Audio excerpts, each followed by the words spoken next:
Welcome to the milk bar. Welcome to the milk bar. Welcome to the milk bar. Welcome to the milk bar. Welcome to the milk bar. Welcome along to episode 595 of the Milk Bar. Jason Forrest here with you as ever, and coming up on this week's show, you can hear what happened when I had a chat with Scott Reiniger all about Dawn of the Dead. There's a brand new box set on Blu-ray and UHD sharing the magic of the movie. Loads of great behind the scenes footage in there. We'll be having a chat about behind the scenes with him and finding out what it's like to be part of a zombie movie back in the day. Also, we'll be hearing from Lucy Ellen Parker. She's going to let us know about Live Theatre Arts, the new name for Lollipop Theatre Arts, and all the great work that they do based out of Brood, sharing the world of theatre with kids and building their confidence.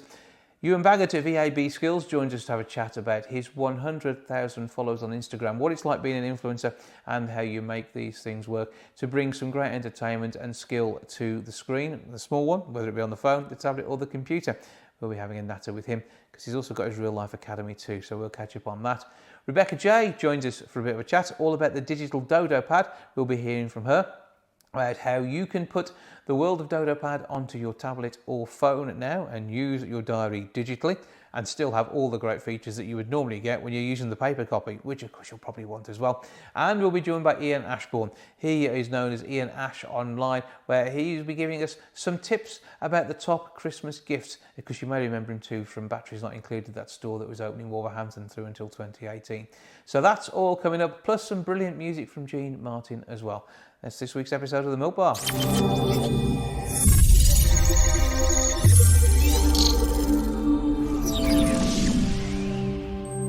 Live Theatre Arts are bringing education to youngsters across the region, even in these difficult and trying times. To tell us more, I'm joined now by Lucy Ellen Parker. Hello. Good morning. How are we doing? I'm all right. How are you? I'm okay, thank you. Now, many will know you from when I've introduced you as being from Lollipop Theatre Arts in the past, but there's been a rebrand. It's exciting and everything. Yeah. We decided, with everything that's gone on with this wonderful thing that has been COVID, I call it wonderful, that we thought, well, we've been going 13 years, let's give things a refresh. So, so Live Theatre Arts was born. Lollipop was very, very dear to us all, and actually everybody kind of still calls it that, especially the kids that have been in it for so long and parents and all of that. But it was time for a fresh look. It was time for just a new direction, I suppose, that would kind of appeal across the board. Because it's kind of evolved in time anyway, and I say the new name and with the way things have come about during lockdown 1 and the summer that followed, and with the way things are in lockdown 2, obviously it is a different feel to the way in which arts is working, and across the board there's a whole uncertainty in some ways, but equally that new growth where people are trying new things and doing things different ways. Yeah, absolutely, and we're so lucky that this has happened in this whole digital age, because businesses like mine and companies like mine would cease to exist at the moment, I feel, and especially within amateur dramatics. You're in the Midlands, there's such a wealth of fantastic companies and talent that then goes on to do so many fantastic things. And I think companies have done that, especially the companies in our area that have jumped on board with these new ideas, with new things, with especially Zoom. I think that that's been a saving grace for a lot of companies, and definitely for ours, because that's how we teach now. We teach on a Sunday, and we thought, right, what we're going to do, we're going to start with a concert and see what happens, rather than trying to do a show, because our show, well, you saw us just before the lockdown happened. Absolutely, yeah. Yeah, so we were due to do Avenue Q School Edition. Yep, I was looking forward to that. I love Avenue Q, and the school edition is just as good, but slightly less sweary than the adult version. So exactly, and we were so excited that we were due to pick up the puppets, which were the touring ones, you know, the professional touring ones. The children had done so well, and then literally 2 weeks before the show, we were locked down. We were ready to go. We were right there. Well, we were going to do a Facebook Live from the venue in Cannock, weren't we, and everything, you know, but it just it just wasn't to be, sadly. No, unfortunately. So we've gone, right, well, that's shelved. That's something we can always come back to. We can, you know, in the future, because it's such a great show and it's something that I would love to do. And I know the kids wanted to do. The kids were really excited. So we've shelved that for the time being. So we thought, right, what are we going to do? So we started doing Instagram lives. We started doing Facebook lives where anybody could join in. Isabel was fantastic. She choreographed some brilliant dances, Hairspray, Newsies. She kind of went all in. The kids loved it. Grace and I did some singing on Instagram, and the kids really enjoyed it. And then we thought, right, what are we going to do now? And unfortunately, for a lot of companies, financial aspects start to come into things, and you think, oh my goodness, I've got to kind of reassess where we are, and if I don't do that quickly, something that has lasted for so long is not going to exist anymore. So we, you know, the parents have been fantastic. They've been so supportive. So we then went on to Zoom, and we would run the sessions as we would on a Sunday, obviously shorter. Yeah. Because being online is fatiguing for me, and for kids, I can imagine is just even worse. Yeah. You know. And then so we did that through the summer, and then we when everything started opening up again, the hall opened up, so we rehearse in our local hall, local village hall, which is really supportive, and we thought, well, we need to get back, and the hall wanted to get going again, so we went back in October. Yeah. And then obviously we've locked down again, so everything's gone back online. So so we're really lucky that. But you're multi-talented, though. I think that's what it is, isn't it? You can now do either, be flexible, and and this could even open the potential for, you know, getting people involved who can't get to the village hall to join in with a class that takes place there once we're back out in December. Yeah, absolutely, and we do have one student who is high risk from COVID, so she joins in online every week. So we have that facility now that, you know, one of our students can join in, and when obviously things are a little bit better, then she can join us in the hall in person. So you are right, it opens it up to a lot more people, and from different areas, and from possibly areas that are too far to travel from. Yep, and it makes life super easy. So if people do want to get involved, they can join with the Zoom sessions. If they're local, they can get along. So which village hall are we on about? Brood Jubilee Hall. Yeah, which I know I've been along to, and of course with your father's involvement with the Brood Music Festival as well, and everything that takes place. And Brood is such a vibrant village covering all sorts of bits of art. It's an amazing place to be. I mean, I love my involvement with the Brood Music Festival. I have done for more than a decade now, which is really good. And of course, that being postponed was a massive disappointment this year. But 2021 will hopefully bring great things. So kids can get involved. They can come along to the live classes once they're back. They can get involved with the Zoom stuff. Obviously, there is a cost for all of this, but you can go through all that with them. So how do they get in touch to get involved in this wide array of things that you do, from singing, dancing to drama? Yeah, they can get in touch via the website. So it's www.livetheatrearts.co.uk. If you go to there, you can kind of work out whether it's something that you want to get involved in. You can find out a little bit about us. You can have a look at our shows, what we've done.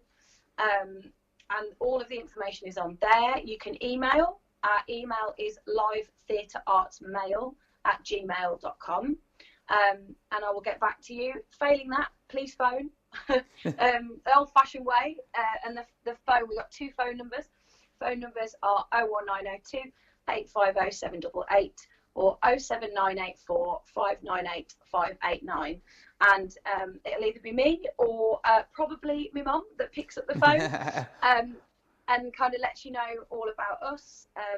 But yeah, it's at the moment we're rehearsing for a concert. We have no date for that at the moment, and that is hopefully going to be a staged concert version of Mamma Mia, Jesus Christ Superstar, Hamilton, and Les Mis. So lots to see, some great shows, and all of them, relevant to the things that are going well in musical theatre, and the chance to be involved and enjoy it, and really build that confidence as well. I mean, not everybody there is going to go off and be a superstar of the stage, but equally they're going to have that confidence they need for whatever they do in life, and even if it's just confidence in using Zoom, which I think is something we all need at the minute.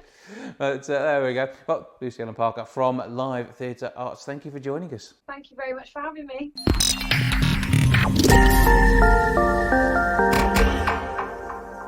Ian Ashbourne has been making Christmas special for many years through Batteries Not Included in Wolverhampton. Sadly, that shop is no longer there, but it doesn't mean that he doesn't know a thing or two about what's going to make the festive season special this year when it comes to the toys and gifts. He's here now to tell me more. Hello, sir. How are you doing? You all right? I'm good, thank you. And I find you out and about. Now, I'm used to seeing you doing videos in all sorts of places. For a long time now, you've been sharing news of some brilliant products and your thoughts on what's going on around the world, which we all enjoy seeing. But obviously, it's a sad time for retail, and having a physical space these days is harder than ever before. Yeah, it's a difficult time. So sadly, we closed the shop down in 2018, the back end of 2018, nearly 2 years now, or just over 2 years. Mm-hmm. I had a break, so I just took some time off to reevaluate and that. And I'm kind of glad I did. So I think if we'd have been around now, then this situation we're in at the moment would have been like seriously detrimental to us. I wouldn't have been able to ride this out. No. So it's not like I've got big coffers or anything. So it's a tough time for retail generally. Absolutely. But I mean, you've moved doing some bits and pieces online, and it's through the experience that you have of bringing some brilliant products to people that you've then sort of moved that into the digital realm. And through Facebook, I mean, you're sharing some great gifts and availability for presents. So if people want to buy, they can still contact you, because you're basically Mr. Toy Shop in Wolverhampton. Let's hope so. So I'm available through Ian Ash on Facebook. So I didn't put a link or something. So at the moment, my problem was that I felt over the years of doing retail, especially in Wolverhampton or whatever, I felt I wasn't working for myself. I was constantly working for the landlords. Mm-hmm. So you feel like you're self-employed, but you're not. You still got this noose around your neck where you've got to pay the rent, and the rents kept getting increased. It got to a point in Wolverhampton where the rent was increased to a point where it was unachievable, especially with the footfall that was there. So what I gradually done over the few years that I was there, I slowly built myself a market. So through the use of Facebook and that, I built myself an audience. So if anything ever happened, the audience is always there. So I can always rely back on that. And it means I haven't got to rely on landlords that can kick me out at any time. I haven't got to rely on eBay that can up their fees. I haven't got to rely on Amazon making Jeff Bezos billions a day and whatever. So my intention is what I'm doing now. And this is just playing about at the moment, just trying and streamline things and get all systems and processes up and running. So I'm having to play on Facebook to try and work it out. And then from there, I'm going to grow it gradually on Facebook, but also into my own website, which means I control everything. So the way I do things at the moment, I'm doing it on Facebook. So, and literally, we can beat Amazon. So as you see something on Facebook, on a video that I do or I post, we can get it to your house within half an hour. So, and it means you haven't got to come to us or anything. So I'm taking the necessary, I'm taking all the overheads out and I'm passing on the savings to the customers as well. And you've always been about value, though, and I think we know that from when you had the shop. And it's always been about getting the gifts that people want. And what sort of trends are you seeing this year? And what, because obviously you've got some great contacts in the industry. Yeah, so toys through all the years, then toys become a funny thing. There's must-have toys that parents go mad for. This year it's PS5s and Xboxes, which seem to be like chicken's teeth. There's none anywhere, kind of thing. What I've done a different angle this year, so I've gone for value because I think value is going to outstrip demand, kind of thing. So you may well be after the must-have toys, but in the times that we're in at the moment, people need to be thinking about money. Everybody's money conscious, whether you're working or not, or whatever. Everybody's sensitive about money these days. I think the past 6-7 months have taught us that. So at the moment, I'm driving value. And what that means currently is I can be probably the cheapest in the UK on some of the things that I've got. Because one, there's no overheads. I'm cheaper than B&M and Home Bargain on things. And we're selling the same type of things as well. So it's all mainstream toys. But at the moment, I've tried to stay away from the must-haves because it's going to be too hard for me to try and get them. And I haven't got the necessary outlet to do volumes of the must-have toys. Mm-hmm. But I think this year, with the likes of PlayStation and Xbox, they're going to take people's demand away. That's what people are focusing on, especially with the thought of more lockdowns. That they're thinking of not so much toys that are going to keep you so happy, but toys that are going to occupy the kids over the quiet days where you sat in the house with long. Yeah, when you're buying digital products to run alongside them as well, you haven't got to go to the shop for the latest game, so that does make things a bit easier there. So it does make things a little bit difficult. But what's been your big seller so far? Big seller, it's across the board. So we've got like a ride-on llama that we do that's really good. Mm-hmm. So that's like a 12-volt llama that the kids can ride on 3+ kind of thing. You push, I don't know if you push a button or push your foot down, it goes along, takes you around, or whatever. So they're quite cool. Lots of arts and crafty stuff. Once again, things to occupy your time. Mm-hmm. So there's things like that. And then other staples, things like Power Rangers, girly toys, little pocket money toys that do well. So, but once again, because I've got the value, then it's pretty much across the board. So everything sells. It's quite good. Things like Fortnite, we've got some Fortnite little bits as well. So Fortnite is a big seller. Yeah, and again, this ties in with the games that people are playing on these consoles as well. So it's great to have that physical thing which runs alongside it, and it keeps their interest even when you say, look, you've got to turn the console off because you're going to have square eyes and you've got to try and sleep. So at least this is something they can take, to play within their bedrooms. My background is my heart tells me I don't want to do that type of thing. I want to do traditional toys, which is where we started. Yeah. So wooden toys, creative toys that make you think about things, but you have to do what the customers demand, kind of thing, and you have to do the same like Argos do, whatever. That's where the toy focus lies, because it's just the little niche markets don't necessarily work in volume, which is what I found. But having the shop for so many years and where it was and the footfall enabled me to play around and figure out what works and what doesn't work, kind of thing. So at the moment, I've kind of found my feet. I think the value is where the niche is, and I think once I've got everything up in place, by this time next year I should be in a better place than I am now, kind of thing, to roll out nationwide as well. So at the moment we're only dealing with like 5 or 6 mile radius, so it's just my catchment within Facebook, which are local people that know me. And we've got another Facebook page, it's a national page as well, that's got 20 or 30,000 people, that once I've got all the processes and logistics in place, that we can scale up to that. And that's where building my own website and taking control of things or work from there, kind of thing. Yeah, and it's just about making these things successful. It's difficult at this time, but this is now the way forward. And you obviously, you're 2 years ahead of the game on this. Well, I think at the moment as well, I think, yes, we're thinking about the customer all the time, but I think the main thing at the moment is we need to think about ourselves. So as business owners, you need to be adaptable. And I think the current climate's seen that if you're not ready for these type of things, then it can wipe you out. Mm-hmm. So if I didn't have to, luckily I'm not in the retail game at the moment, or I haven't got retail shops. But I think if you haven't got an online presence or a presence where you can deliver products to your customers, then you could have been, 6 months ago, would have wiped you out. And that's a state that we're in some cases, that businesses are being taken out. And I think if you're doing services, it's a different thing. But I think if you're in retail and products, then there's no reason why you can't adapt and be delivering products still to people, rather than being locked down and just going out of business. And it's that personal service and the value which you're offering to the city of Wolverhampton now. So, I mean, people will know you. They'll have been to the shop over many, many years. And I still remember going and seeing the giant Playmobil figures. That was one of my favourite items in there. I still want Father Christmas. I want Father Christmas. It looked great just stood here. But that would be good. But, there's a wide range of things. And if you haven't got it at the moment, you no doubt you'll be able to talk about whether you can get it as well to help. So if people want to talk to you, let you know what they've got, see what you've got available online. Where do they go to? So at the moment we use Facebook. Facebook's our main protocol just because it's easy, it's accessible, and most of all it's free. Mm-hmm. So it doesn't cost us anything, it doesn't cost you anything. So it's Ian Ash on Facebook. So my name's spelt funny. I think my mum was drunk. So it's I-A-I-N and then surname ASH. It's Ian posh. Ash on Yeah, Facebook. Ian Ash on Facebook, Ian Ashbourne in real life, and of course the website and all the links will be there, so you can see what you've got and see what is available.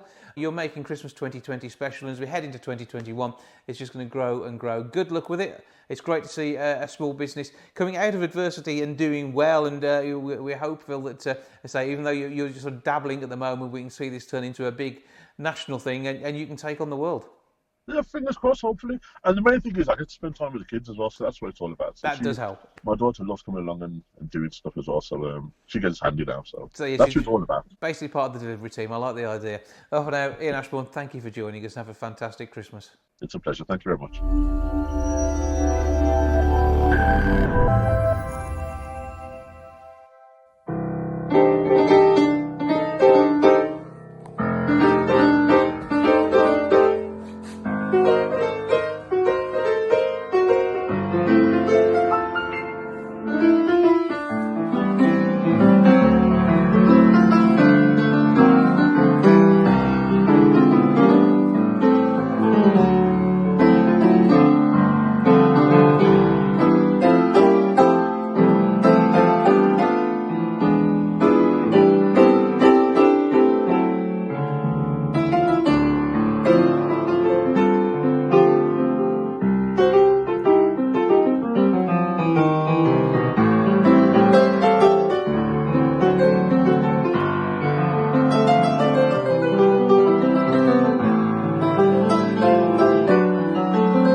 while ago, I shared with you my love of the Dodo Pad, the diary which helps you through every year, even this one. 2021's diary is available now. There's a whole range of Christmas gifts because Dodo Pad have been spamming me endlessly on my Facebook timeline, and I've loved every minute of it. Rebecca J looks after all of the world of Dodo and is with me now. Hello. Hello, Jason. How are you? I'm good, thank you. And I trust, obviously, this is the bit where, obviously, diaries need to be sold in the run-up to Christmas. They are the big thing to buy. It's an end-of-year present. It's a Christmas present. However you want to look at it, this is the point at which you want to try and organise your life with the special world of Dodo Pad as we head towards a brand new calendar. So what has been going on? Because it's been a great year from a sales point of view, I hope, fingers crossed, in spite of everything else. Well, it's been a very odd year, really. We started the year not really sure whether we would even survive the year. Then the pandemic started and we lost our mid-year CAD-PAD production completely. So we had to think, how on earth do we give something to customers who want to be organised on a mid-year basis? And we had done all the work for the 2021 diary. So we got to April, pandemic, we just thought, you know what, keep calm, carry on. And we were a month late with the production, but our customers, when we sent an email out to them, were absolutely amazing because we said, please, if you can help and buy your diaries early, it would help us because we'd lost all our revenue from our mid-year titles. Mm-hmm. And they were incredible. And, you know, apart from the fact that we've all had very little to put in our diaries apart from Zoom meetings, Messenger meetings, team meetings, no meetings, we're still here. And I really have just taken the view of keep calm and carry on. And I had COVID at the beginning of this pandemic myself. Mm-hmm. So I had a month to 6 weeks of living in a fog, basically. And I was never in hospital, but just carrying on as you do. That's all you can do.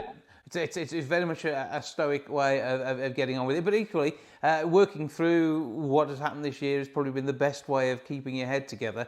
And this has also brought new things as well. I remember a little survey coming out a few weeks ago around a digital version of the Dodo Pad, the chance to carry it with you. And this is something which you can use alongside your paper version. You can then mirror it, take notes. And if you haven't, for some reason, I don't know why you wouldn't have carried your Dodo Pad with you everywhere, but you hadn't, but you've got your phone, make a note in the digital version, and then in the real thing, transfer it all across so you've got it to draw and doodle on too. Yeah, I believe people will use it in different ways because everybody has a slightly different way of organising their lives. Some people, to be fair, have gone completely digital. And we've had a number of customers over the last few years who said, oh, couldn't you produce a digital diary? And I've always been far too busy doing the paper diary. And it was actually the pandemic that forced us into thinking, how on earth do we give our CAD-PAD customers the opportunity to have an CAD-PAD when we can't print it? I know we can give them a PDF that they can download. And so that was the start of the kind of move towards digital.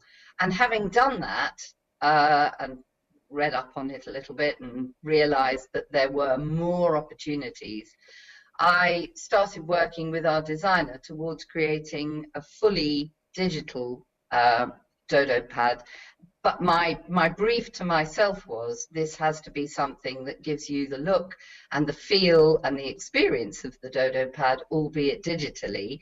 And the other bit of the brief to myself was, it has to work on both iPhone, iOS, iPad, and also Android.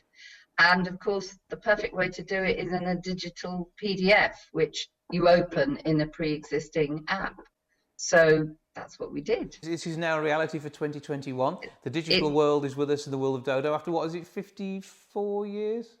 55. 55 this year. So Yes. it's, it is 55 years that have flown by. Obviously, you weren't there at the beginning, but for the last couple of decades, you've been at the helm. And this is a major step forward. So I believe you can actually share the look of this with me now. I can. In front of us, we have the 2021 Dodo Pad. It looks like the physical copy that I have waiting for me to unwrap on Christmas morning.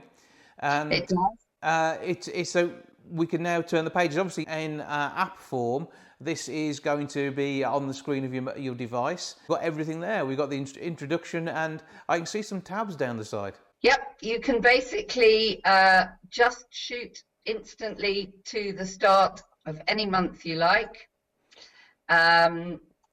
You can go to the forward planner at the beginning. I can't do it on the screen. I'm sharing it with you, but when it's in your note-taking app, you can pinch it in and out, and we've got some tutorials on YouTube how to use it. You can also, I don't know, Jason, pick a date for me. Well, I quite like the 3rd of March because I celebrate around then, a little birthday thing. As you can see, 20th of May, that's my birthday. I just put in the 3rd of March.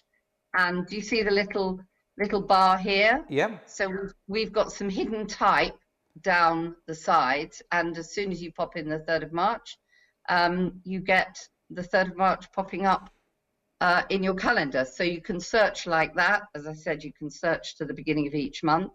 And we've got forward planners. The other thing we've got is here, in the Dodo Pad, we have unusual anniversaries. Absolutely. So here, for instance, there's an opportunity to, in the app, it asks you if you'd like to go and look at a website that tells you more about that person or that event. Because I'm doing this on a PDF just to show you on my computer screen, it goes there straight away. So all of the anniversaries, everything is linked, so there's more information on St. David's Day, for instance, etc., etc. And all of this alongside the fact you can doodle on your Dodo Pad like normal through your note-taking app too. And if you save that in your device, you could even print out these things if you wanted a physical paper copy and glue it to the real diary. But it is there as a ready reference, and you can have a digital version. And I suppose we could even type on our Dodo Pads now. You can you can write with your finger, you can write with a stylus, you can type, and if you're like me, you can even dictate straight into it. So you've used the text box and you put the cursor in, and then you use the little microphone icon on your device, your iPad or your tablet or your iPhone, and then when you've got all the information in the text box, you can pull the text box over into a square, or you can put it wherever you like. You can put pictures in there. It's boundless. We've also put in at the end a load of extra note-taking pages, both dot grid pages and also very, very faint square ruled pages. And in the apps, you can duplicate any of those pages and you can move them to wherever you want within the diary. So if you need an extra page for writing, a whole load of extra notes, more than you've got space on the left-hand page of that particular week, you can do it. And you can duplicate as many times as you like. So it's endless, boundless. It sounds like absolutely brilliant fun. I've loved my Dodo Pad now for more than 20 years. I'm sure I've been having these things. I think the first one was mid-90s.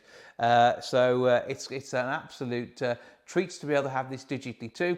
And there's a deal on for anybody who's already bought the paper version as well, isn't there? There is. If you've already bought the paper version, or if you haven't bought the paper version, you get the option when you're buying it of a 50% discount. So if you haven't bought one, just go to the paper version, any of the paper versions, and in the list of related products below, there's an option to buy the digital one, and you instantly get that at half price. It shows up. It's £12 the full price, and obviously £6 the half price. But for all the magic that works behind the scenes on that one, it's well worth it by the sound of things. And say whether you're using it on your iPhone or Android phone, and you've got on that screen there you can zoom in and out, or if you're on something like a Galaxy Tab or your iPad, then you can probably have the full thing the same size as you would on real paper as well. Absolutely. I have it on my iPad, and I can transfer it through the cloud to my phone. So if I'm out and about, I can put something into my phone. When I come back, it's on my iPad. And the other thing is that I'm really fully aware that for some people this is a new thing, but they're interested. And if you can give them the ability to get into it without it being too scary. There are some people who are completely comfortable with note-taking apps, but I know there are also people who are just thinking about it. So we've got we've got 3 tutorials on YouTube. One of them is already up. The other 2 will be up very, very shortly, for Good Notes, Notability, and Note Shelf, which are, we discovered in the research, the 3 most popular note-taking apps, and they work on, not all of them, but Note Shelf works on Android as well as iOS.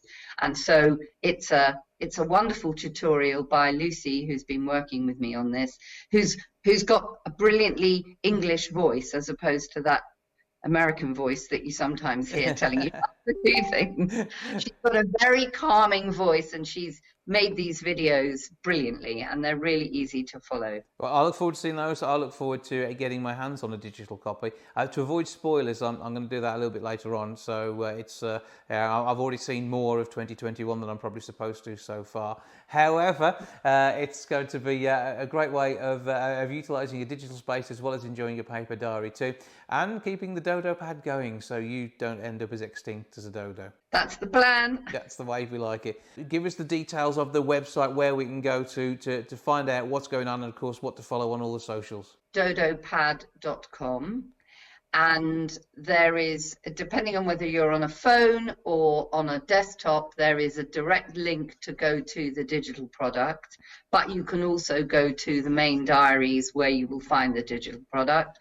DodoPad on Facebook, at Lord_Dodo on Twitter, and also on Instagram. So check out all the deals there. Lord Dodo will be proud of you and of the work that's been done here. At Dodo Towers and the kitchen we're talking to you from at the moment. Keep up the good work, and we look forward to great things for many, many years to come, whether it's digital on paper or all the extra bits and pieces that you can get, including Christmas cards. So check it all out on dodopad.com. Rebecca J, thank you for joining us. Thank you.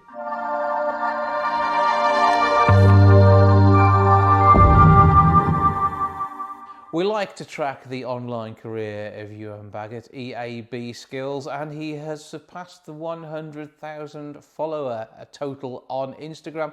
And he joins me now to tell me more about what it's like being an influencer, a celebrity, and blooming talented at kicking a football around as well. Hello, sir. Hi, mate. You okay? I'm good. And obviously, great to see that sort of response to the work that you're putting out there. But I think inevitable the way things have been going, based on the way in which you've built up an absolutely fantastic channel that people love watching. Yeah, no, thank you. First and foremost, thank you.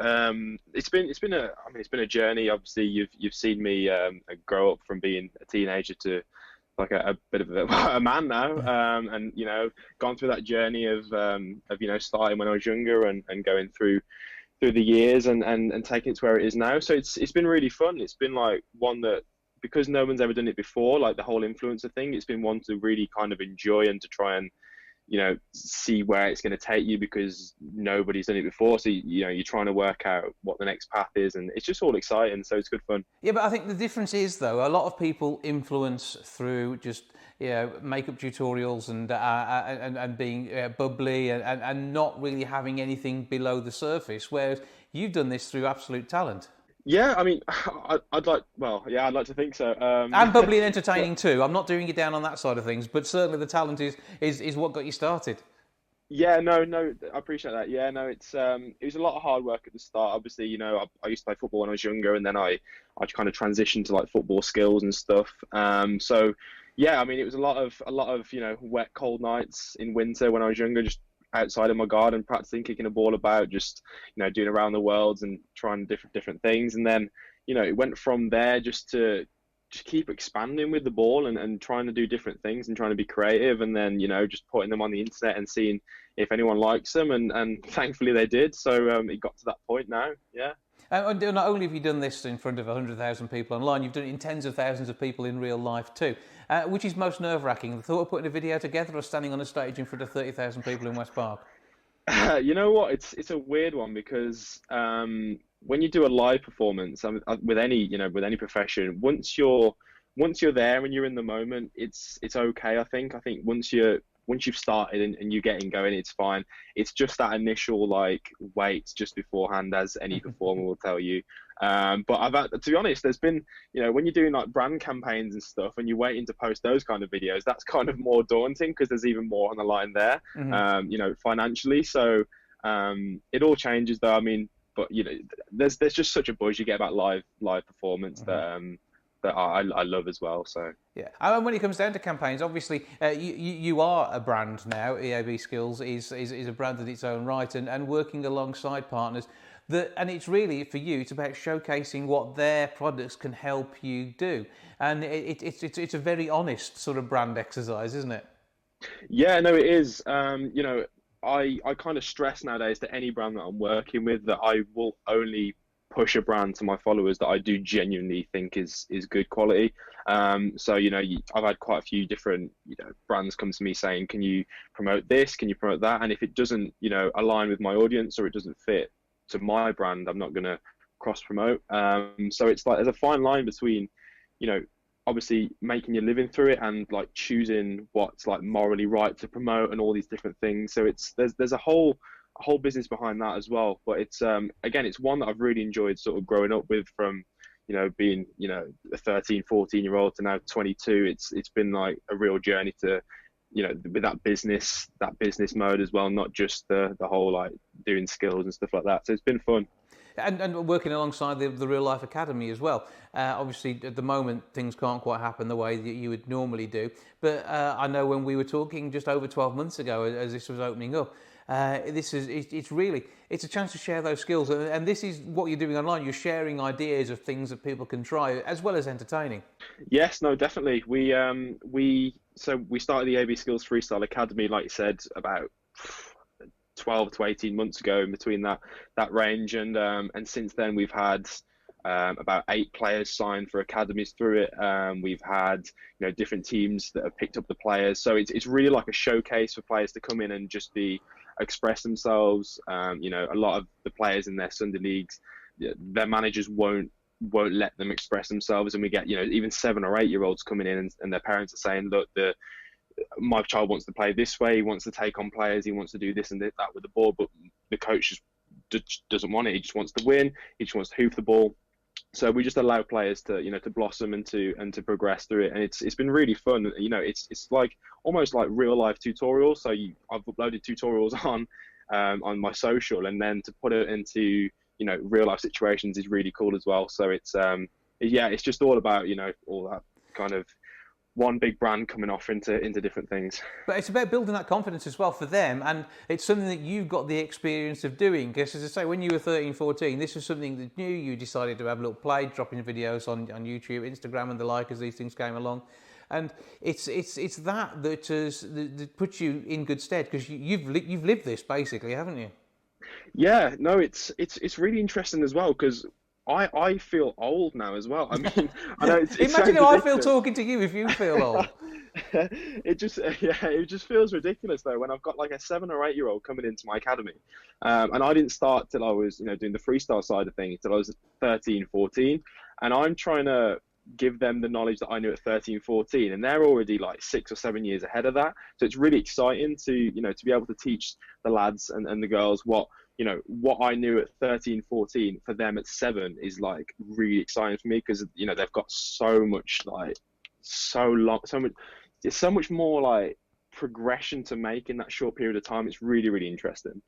So, I mean, what can happen next? I mean, obviously, the real life academies help. I mean, you've already done stuff across the UK. This fingers crossed. Are we going to go global? Is there been anything international so far?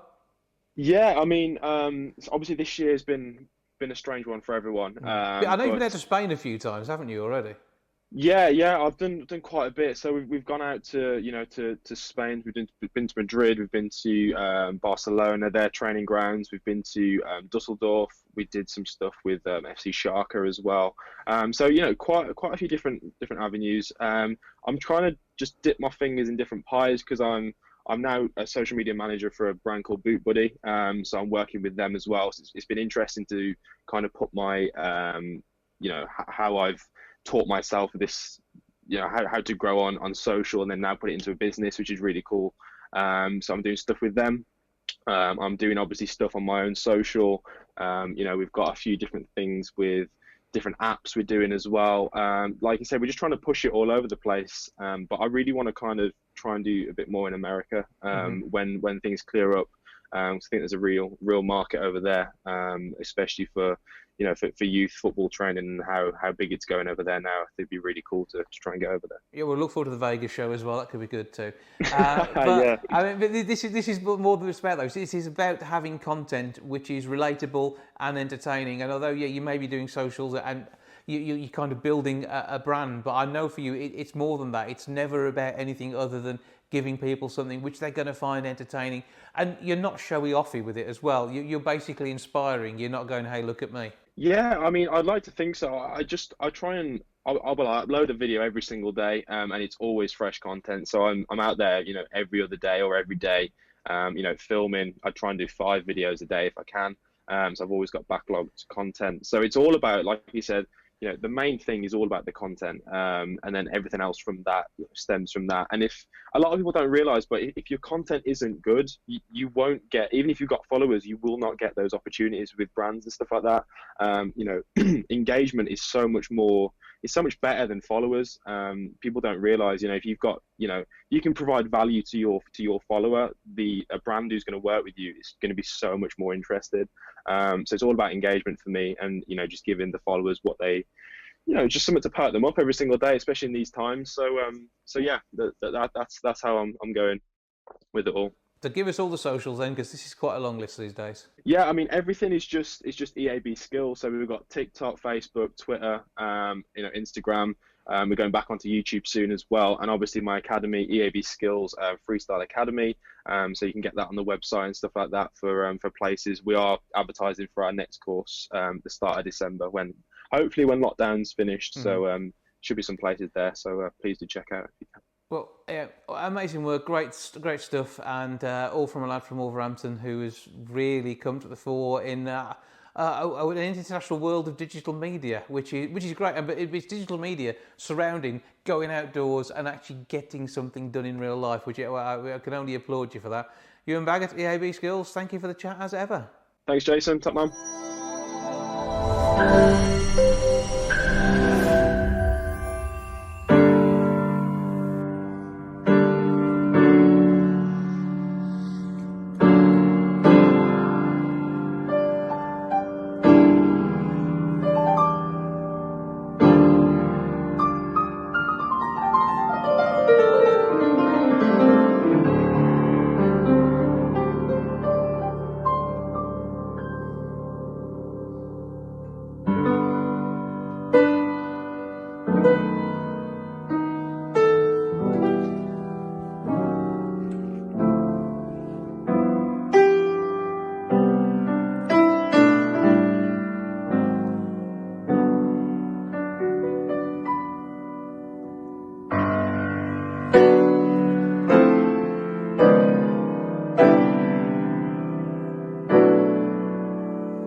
limited edition release of Dawn of the Dead on 4K UHD and Blu-ray.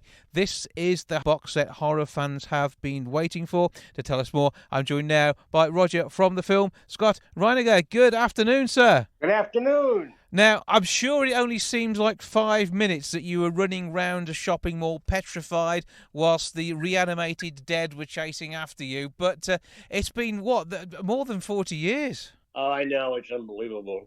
It's unbelievable that the film is still as popular today. That was amazing to me, frankly. We could never expected that. Oh, my God.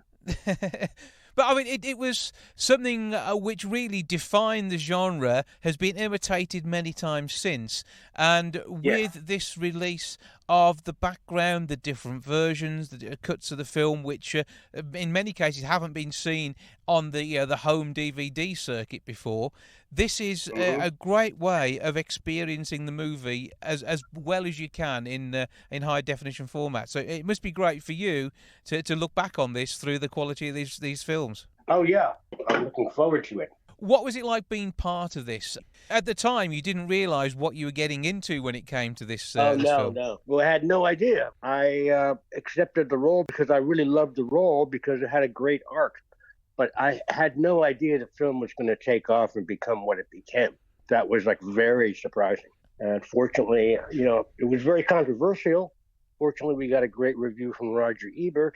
It was a great experience. And a big part of that experience was getting to know George because we became friends and stayed in touch over the years, always. So that was the big benefit, actually. Something like this, which was produced on a relatively small budget. I mean, was it something like $1.5 million that went on to turn over, more than $60 million, but filmed in 4 months? It must have been really quite a pace of production. It was. The pace was pretty constant. I didn't find it overwhelming, frankly, because I really enjoyed the process. But the thing about George is he's very organized.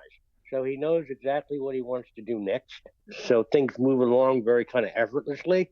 And he gives you, as the actor, he gives you a great deal of space for suggestions and whatnot. He does not try to micromanage you at all. And as a result, it becomes a really nice experience.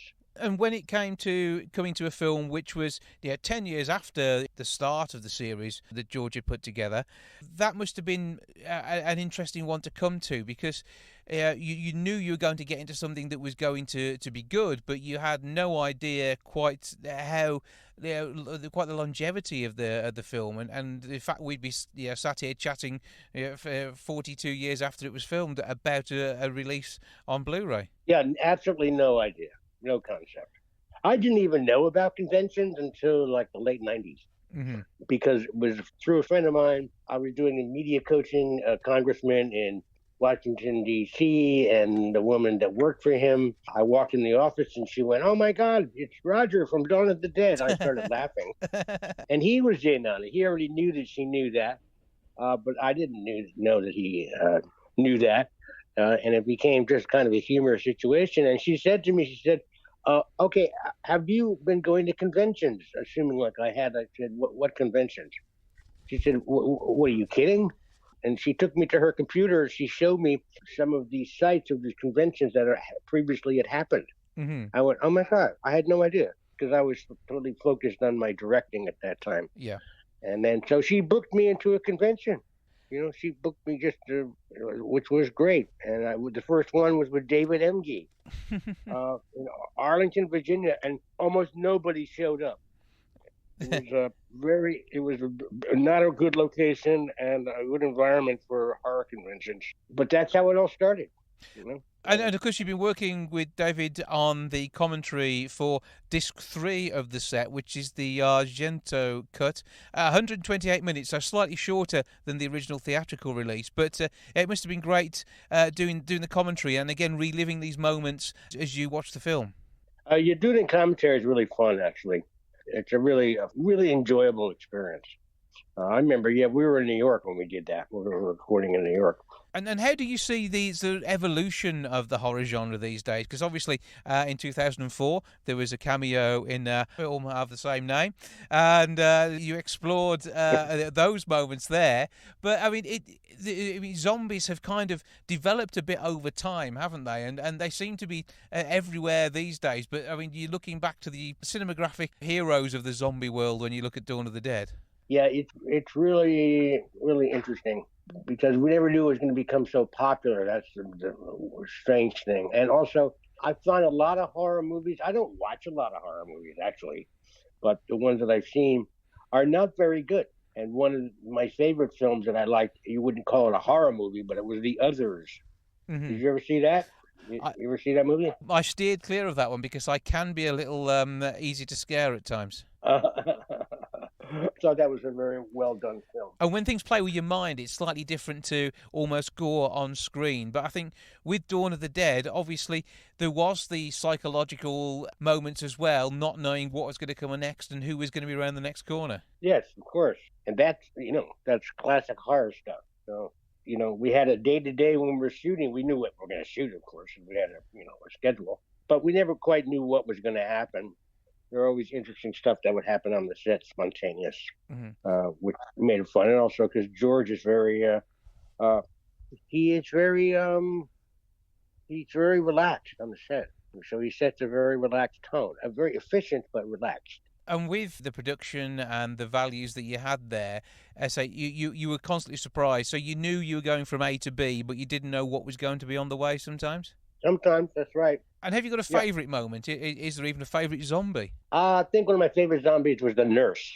Mm-hmm. You remember her? Sharon Sakati, yeah. She was. I like the Hare Krishna zombie. The one thing about George's zombies is that most of them are characters. They have like a backstory that makes any sense. You know what I mean? They had a life prior. A lot of zombie films, they're very generic. Yeah. Even like Walking Dead, they're all very generic. Yeah, you get to see something in the way in which they react in their zombie form, and it's almost as if there's something still there, but obviously not the person they would have been. This is something that's explored through things like the special features in here, zombies and bikers, which is one of the special features, and you've got memories of Monroeville, and the box set itself will take somebody back and get them to explore what you were seeing on the set. Oh, great. Wonderful. Because you've got a 160-page hardback booklet as well. There's essays in there, archive article, and, of course, an interview with George. It wouldn't be the same without his presence there. With the novelisation of the book as well, these are going to be true collector's items, aren't they? And I should think you're going to be signing many a copy of these, the odd convention that comes along once we get back to normal. Yeah, it'll be really interesting to see. I mean, I was thinking about that the other day because of this release that's happening, that it might engender more popularity, which is very, very, very awesome to me. And it must be great still getting the attention for this, and being able to look back. And when you look back, obviously it's quite clearly fondly. What was the one moment from the production of Dawn of the Dead that really stands out to you as the best memory? Oh, is the best memory? Mm-hmm. Oh, geez. One spontaneous thing was sliding down the middle of the escalator, because that was not in the script. It just says Roger runs down the escalator. That's what it says in the script, something like that. And I just had this idea. I was standing above it and looking down. I said, George, what if I slide down the middle? He went, what? I said, I'll slide down the middle. I should just have somebody spot me so I don't break my back to the bottom, right? He said, okay. And we did it in one take. And then ever since, they put those steel nubs in the middle. All because of you, I'm going to guess. You actually inspired that. I don't know, but it seems to be, yeah. But then again, if there's a zombie apocalypse, we could do without them, to be fair. So you've got a hope in hell of getting away. That's exactly right. and I suppose at the age of 30, you pretty much felt invincible and were quite happy doing this sort of thing. Yeah. Yeah. That was a great moment. I think some of the improv moments, like when we're running through the stores, I don't know if you remember that. We're running through the stores, and Kenny and I are both running, and I go, watch this. That was like really, it was all staged for the camera, of course, but then the rest of us, we just were improvising. And that was really, we had a great time doing that. People will be looking back at this with the release on limited edition 4K UHD and Blu-ray, all coming up to be a horror fan's fantastic Christmas gift. We're looking at a 4-disc set, the audio CDs, and of course the booklet we mentioned as well. Certificate 18, available from all good outlets and all horrific ones as well, I would hope. It is Dawn of the Dead. For now, Roger from the film, many a place in people's hearts who've absolutely loved the movie throughout the last 4 and a bit decades. Scott Reiniger, thank you for joining us. Oh, thank you for having me. I really appreciate it.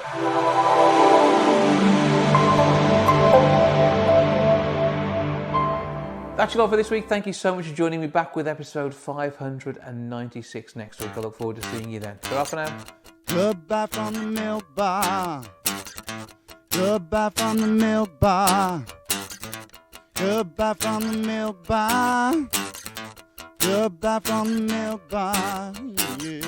Goodbye from the milk bar. Yeah.